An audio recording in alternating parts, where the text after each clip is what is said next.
The EU backs its defence innovators with 115 million euros under the AGILE programme. We are proposing the AGILE programme as a booster for innovative SMEs and scale-ups. Its purpose is to take disruptive defence tech out of the lab and onto the field at record speed. The European Commission has proposed AGILE, short for Accelerating Groundbreaking Innovation for Defence in Europe, which is a 115 million euros pilot fund, and it is aimed at companies that traditional procurement has excluded so far. Right now, if you are a European startup building AI, quantum tech or drones for defense, the system is working against you. Funding calls take 8 to 12 months just to process, grants go to large industry consortia, not single companies, technologies take years to reach actual forces, and there is no fast lane for new players. The gap between the lab and the field, between a working prototype and a deployed capability, is what the Commission is calling the innovation valley of death.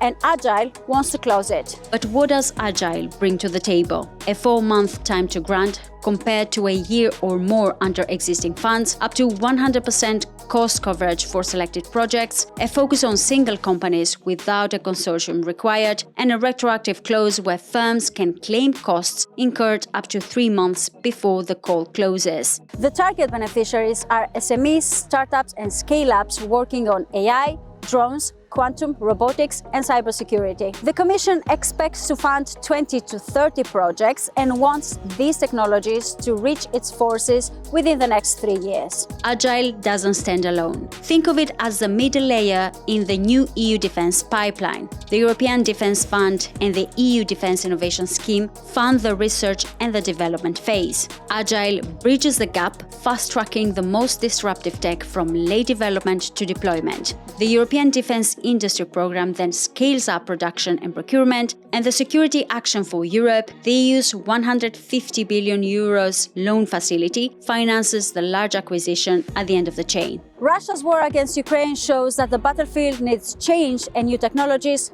faster than traditional procurement can move. But AGILE comes with limitations. It is still a proposal. Parliament and Council have to approve it. The total budget is just 115 million euros, making it a pilot, not a transformation. Only 20 to 30 projects will be selected across the entire EU, and competition will be fierce, especially for SMEs without existing defense contracts.